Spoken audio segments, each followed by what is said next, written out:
यार तुम योगा में क्या सिखाते हो? क्या आप भी जानना चाहते हैं?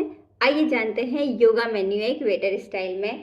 तो हमारे पास वार्म अप है, standing warm up, sitting warm up, table warm up, chair warm up, wall warm up, cardio warm up, strengthening warm up, props warm up. Surya Namaskar में traditional Surya Namaskar, beginner Surya Namaskar, Anjani asana, spinal twist, Parsvakonasana, Parsvottanasana, Kapotasana, vinyasa है, विन्यासा बी। आसनास में asana, standing asana, sitting asana, प्रोनासना, supine आसना, inversion, restorative.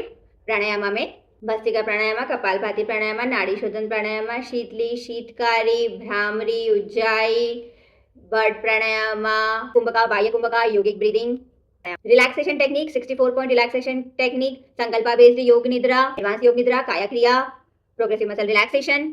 Meditation में chanting meditation, chakra meditation, ajapa japa, panchakosha, kirtan, breathing focus, mudita, antarmauna, visualisation, sound meditation. Mudras में hasta मुद्रास, body मुद्रा, face मुद्रा।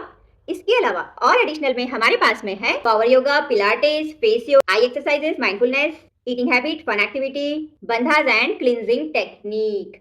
आपको इसमें से क्या चाहिए मुझे जरूर बताइएगा, और अगर आपको ये सभी चाहिए तो हमारी योगा क्लास जरूर ज्वाइन कीजिए। ओम नमः शिवाय।